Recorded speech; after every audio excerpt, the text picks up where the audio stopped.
하나님의 말씀 신약성경 마태복음 7장 7절부터 12절까지의 말씀입니다.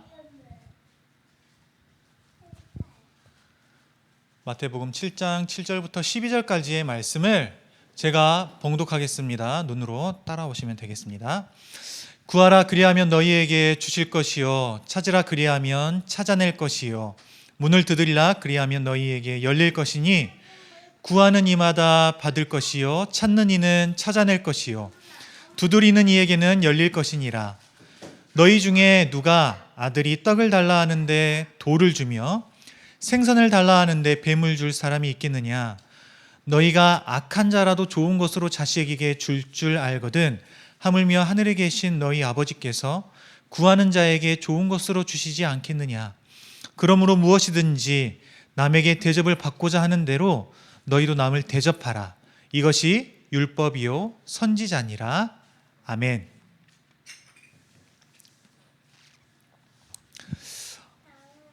오늘 말씀은 그리스도인들에게 있어서 너무나 유명한 말씀입니다.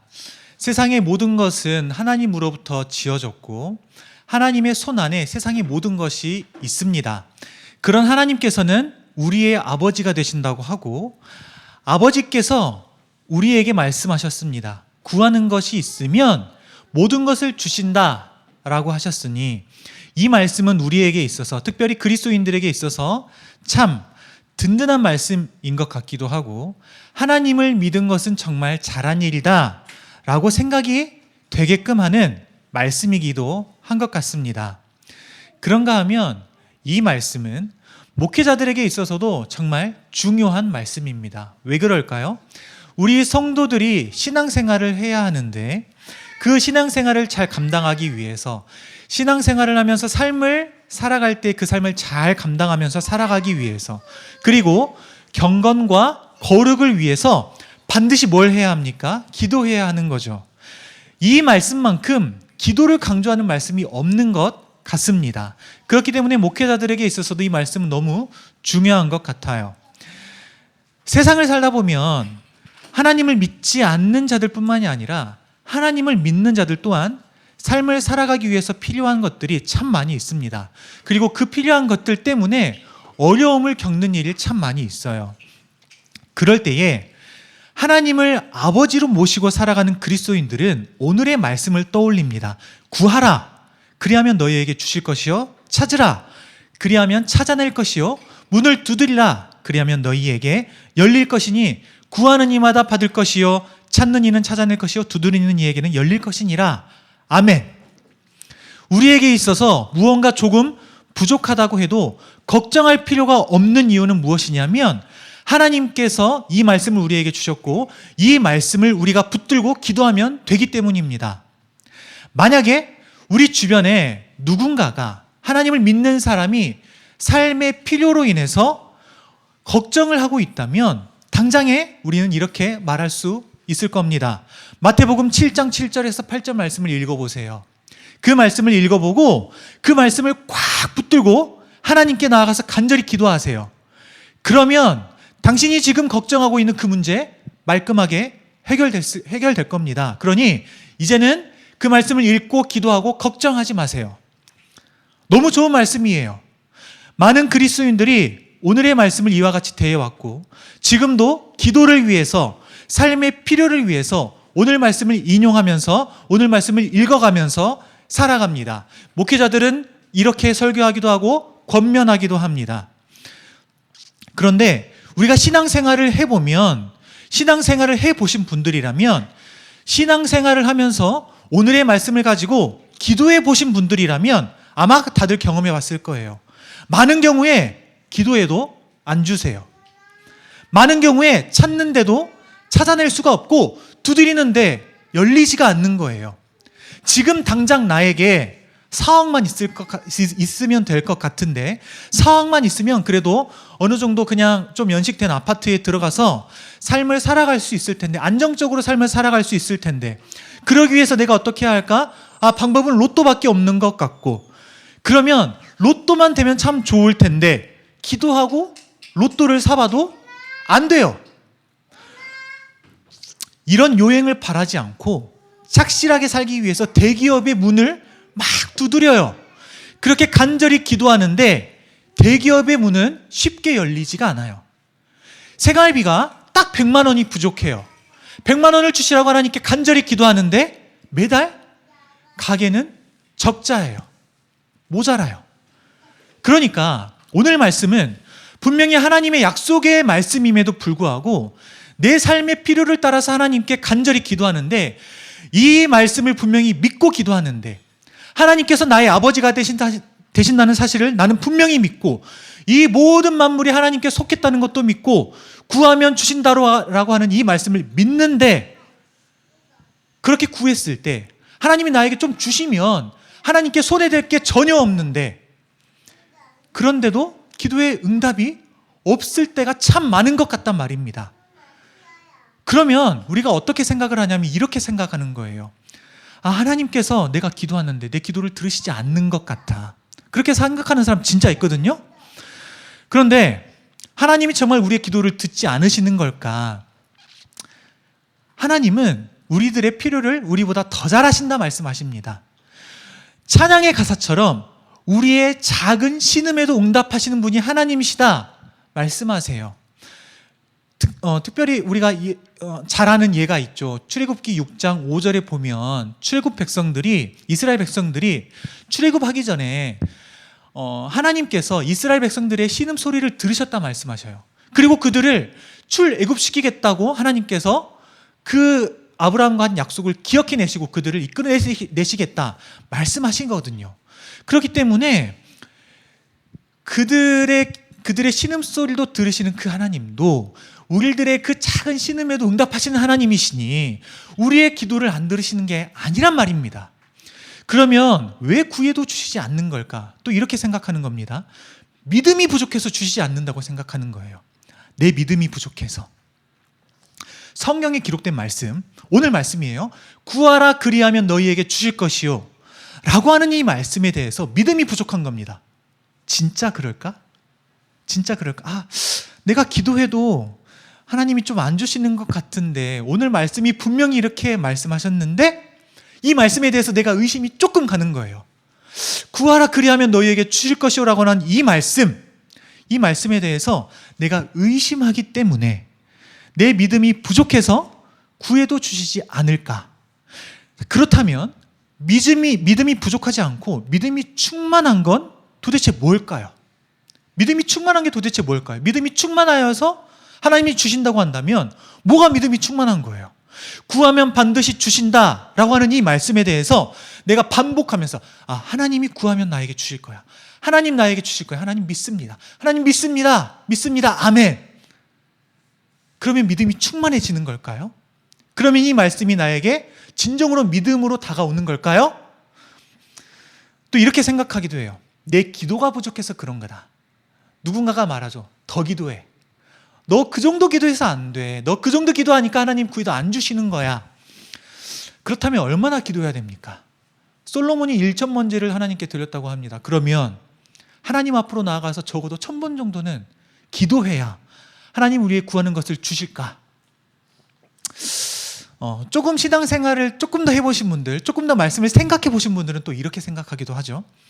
하나님께서 구하는 것은 반드시 주신다고 분명히 약속하셨어요. 하나님은 분명히 주실 분이세요. 근데 왜 안 주실까? 하나님의 뜻이 있구나.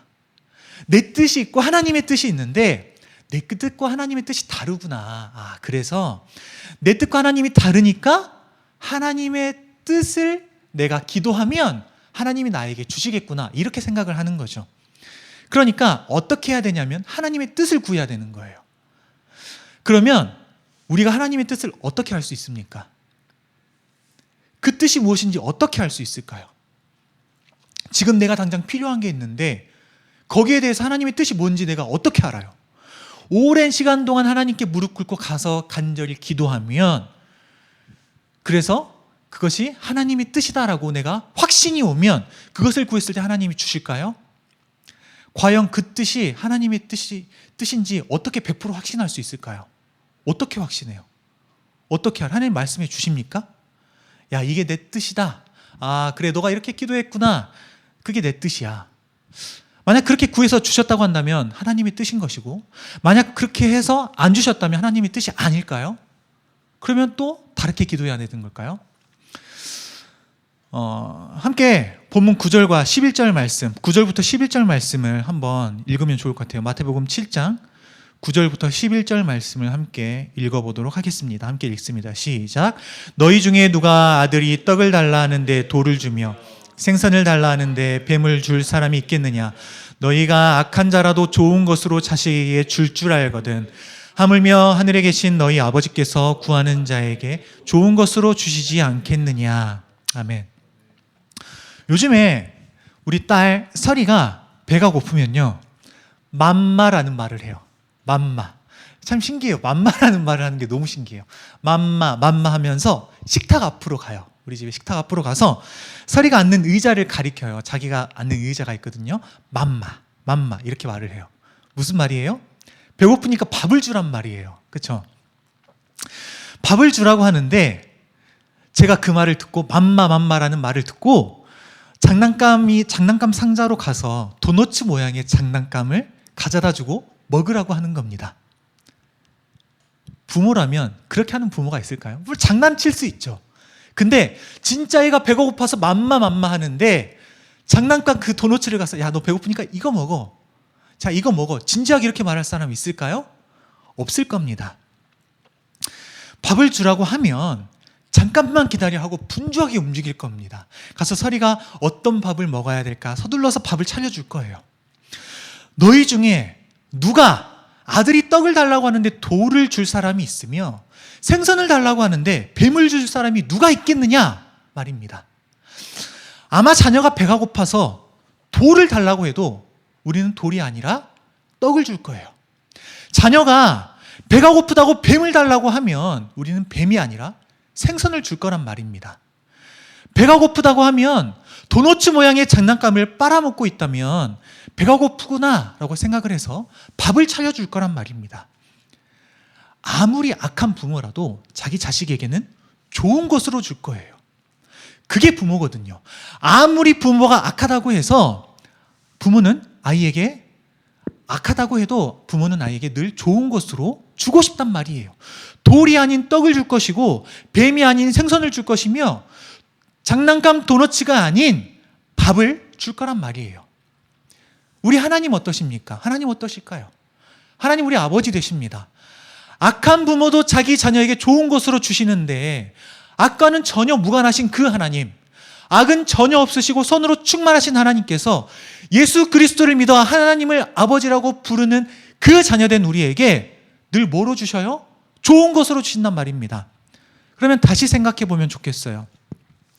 우리가 살아가면서 구할 것들이 너무나 많아요. 우리의 삶의 필요를 따라서 구할 것들이 너무나 많습니다. 오늘의 말씀은 삶을 살아가면서 하나님께 구하라고 말씀합니다. 그렇기 때문에 우리는 하나님께 나아가서 구합니다. 간절히 구해요. 그런데 앞서 말했던 것처럼 많은 경우에 우리에게 하나님께서 안 주세요. 구해도 구한 것을 안 주십니다. 그럼에도 불구하고 분명한 사실이 뭐냐면 하나님이 우리의 아버지 되신다는 거고요.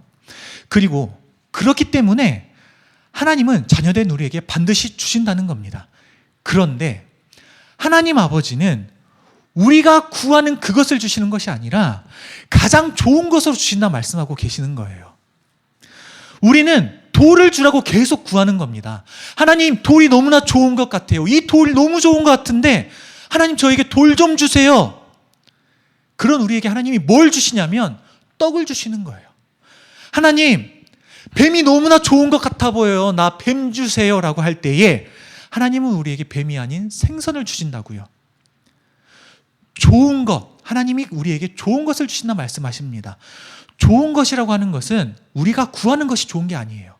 우리는 그것이 좋아 보여서 그것이 좋은 것이라고 하나님께 이 좋은 것 좀 주세요라고 기도하지만 하나님께서 주시는 것은 그것이 좋은 것이 아니라 하나님의 편에서 좋은 것을 우리에게 주신다라는 말씀입니다. 하나님께서는 반드시 구하는 자에게 좋은 것을 주신다. 우리가 구하는 그 좋은 것이 아니라 하나님께서 좋은 것을 우리에게 주신, 하나님의 입장에서 보실 때에 우리의 삶의 전체를 놓고 볼 때 우리에게 좋은 것을 우리에게 준다는 사실, 그 하나님께서 우리에게 아버지가 되시는 그 하나님께서 좋은 것으로 주신다는 사실을 기억하는 우리가 되면 좋을 것 같아요. 네, 여기까지 설교를 하고 끝내면 좋겠지만 우리에게 걸리는 구절이 있습니다. 12절 말씀이에요. 12절 말씀. 자, 12절 말씀 볼까요? 제가 읽어드릴게요. 그러므로 무엇이든지 남에게 대접을 받고자 하는 대로 너희도 남을 대접하라. 이것이 율법이요 선지자니라. 아멘. 자, 하나님께서 우리에게 좋은 것으로 주신다 분명히 이렇게 말씀하셨습니다. 자, 그렇게 말씀이 끝나면 될 것 같은데 갑자기 이렇게 나와요. 대접을 받고자 하면 너희도 남을 대접하라 말씀하는 거예요. 그러면 지금까지 하나님이 좋은 것으로 주신다고 말씀을 하셨는데 왜 갑자기 남을 대접하라는 말이 나올까? 이게 앞에 구절과 전혀 연관이 없는 말씀을 덧붙이고 있는 걸까? 그렇게 생각할 수도 있을 것 같아요. 그런데 그러기에는 12절을 시작하면서 이렇게 시작하잖아요. 그러므로라고 하는 이 접속사가 들어간단 말입니다. 그러므로. 그리고 분명히 우리가 성경을 보면 7절부터 12절 말씀까지를 하나로 묶어놓고 있어요. 성경책에 그렇게 나와 있거든요. 그러니까 12절의 말씀은 분명히 7절부터 12절의 말씀을 결론적으로 말하는 그 결과라고 우리가 생각할 수 있을 것 같단 말입니다. 그러면 우리가 이것을 어떻게 이해해야 될까? 이거 이해하기 위해서는 마태복음의 좀 구조를 한번 생각해 봐야 될 것 같아요. 마태복음 7장은 우리가 잘 알고 있는 것처럼 산상수훈에 해당이 됩니다. 산상수훈 아시죠? 산 위에서 예수님께서 메시지를 전하셨잖아요. 설교하신 내용이 산상수훈, 5장부터 7장까지가 산상수훈이고 이 7장도 산상수훈에 해당이 됩니다. 마태복음에서 예수님의 강화, 설교가 5번 등장을 해요. 그 중에 첫 번째예요. 이 마태복음 5장부터 7장까지가. 그리고 이 5장부터 7장까지 예수님의 이 첫 번째 강화의 주제가 뭐라고 나오냐면 ESV 쓰이 바이블에 이 주제를 이렇게 말합니다. 제자들을 위한 천국의 삶. 자, 마태복음 5장부터 7장까지 예수님께서 산상수훈 말씀을 전하세요. 근데 여기에 주제가 뭐냐? 제자들을 위한 천국의 삶. 이게 주제예요. 그리고 자, 마태복음 6장부터 7장 12절, 오늘 말씀까지예요. 6장부터 7장 12절까지를 가리켜서 그 소주제로 뭐라고 말을 하냐면 실제 세상 속에서 천국의 삶의 발전. 자, 실제 세상 속에서 우리가 살아가는 그 세상 속에서 천국의 삶의 발전, 이게 소주제입니다. 자, 이해되시죠? 여기까지. 예수 그리스도를 믿어 신자된 제자들이 실제로 삶을 살아가는데 그 살아가는 세상 속에서 천국의 삶을 발전시키도록 권면하고 계시는 거예요. 그래서 제가 지난 설교에서 마태복음 7장 1절부터 6절까지의 말씀을 전했는데 이 말씀을 다룰 때에 비판받지 아니하려거든 비판하지 말라라는 말씀을 전하고 나서 6절을 결론으로 제가 끝맺었습니다. 비판받지 아니할 삶을 살라, 이렇게 제가 결론을 맺었단 말이에요. 이것이 실제 세상 속에서 제자들이, 예수 그리스도를 믿어 신자된 그 제자들이 천국의 삶을 발전시키는 그 삶, 너희들 비판받지 않을 만한 삶을 살아가라, 이 삶을 발전시키라는 겁니다. 그게 제자의 모습이기 때문이에요. 마찬가지예요. 오늘 말씀은 하나님께서 우리에게 구하는 것을 주시고 찾는 것을 찾게 하시고 문을 두드리면 열어줄 것이라고 말씀하셨잖아요. 이거 하나님의 은혜입니다. 그렇죠? 여러분, 우리가 무엇이기에 하나님 우리를 자녀 삼으셨고 하나님을 아버지라고 부를 수 있게 하셨고 하나님께서 구하면 좋은 것으로 주신다고 하셨을까? 뭐예요? 은혜예요. 은혜잖아요. 은혜라고밖에 말할 수 없습니다. 신자는 하나님을 아버지라고 부를 수 있는 은혜를 받은 자들이란 말이에요. 그렇게 은혜를 받은 자들이 세상 속에서 천국의 삶을 발전시키라는 거예요. 자, 하나님의 자녀가 된 자들은, 그 은혜를 지금 누린 자들은 그와 같은 삶을 살라는 거예요. 하나님께서 우리에게 가장 좋은 것으로 주신다고 말씀하셨잖아요. 그렇죠? 하나님은 우리에게 가장 좋은 것으로 주신다는 그 하나님, 그러면 신자된 우리는 어떤 삶을 살아야 되냐? 어떻게 천국의 삶을 발전시키며 살아가야 되냐? 너희도 남에게 좋은 것으로 대접하라는 거예요. 특별히 남에게 대접받고자 하는 대로 너희도 대접하라 이렇게 말씀하세요. 이것은 내가 이만큼 대접받고 싶으니까 남을 그만큼 대접해라. 너네가 이만큼 대접한 거 기억하니? 너도 나에게 이만큼 대접해 라는 것을 말씀하는 게 아닙니다.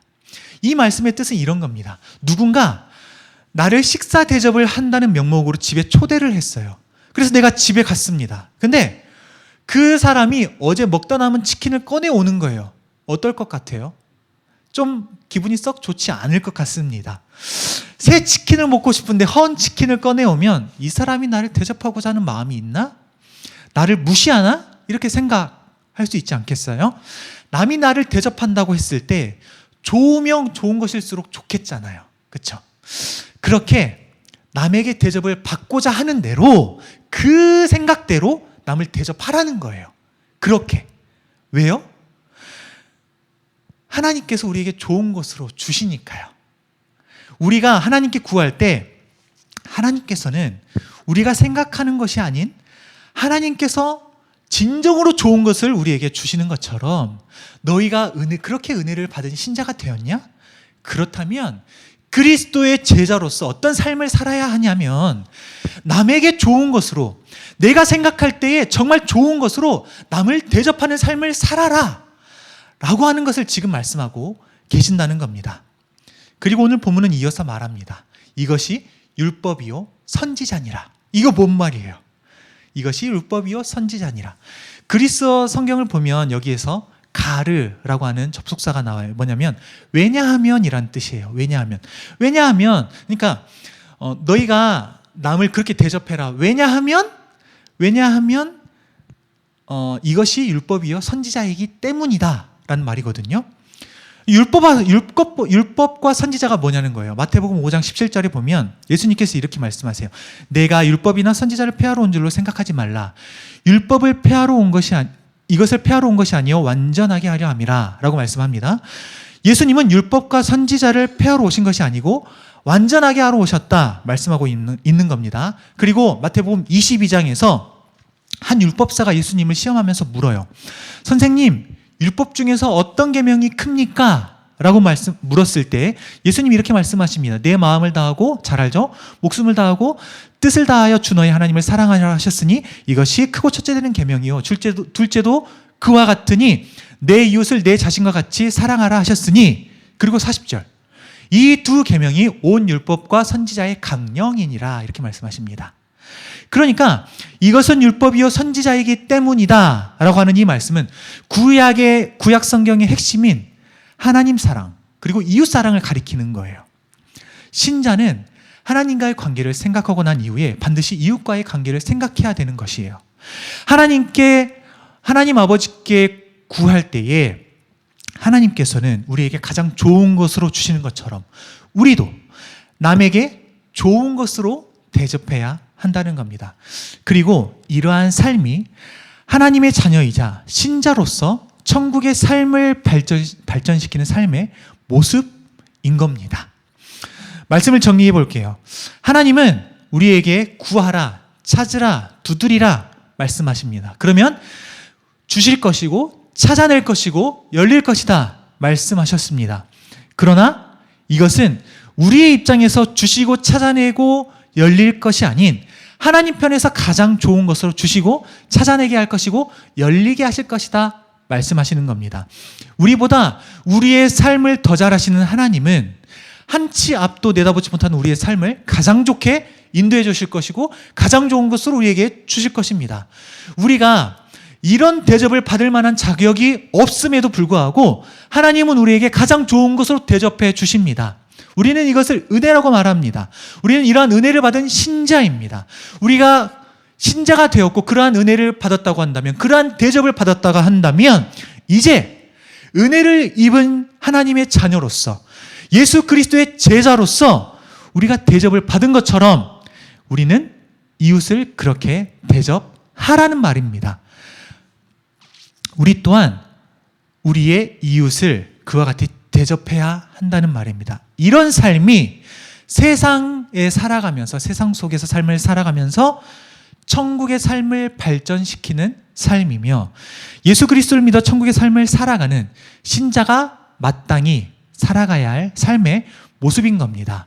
그런 모습으로 삶을 살아가는 우리 더복 성도들 다 되시기를 예수님의 이름으로 간절히 바랍니다.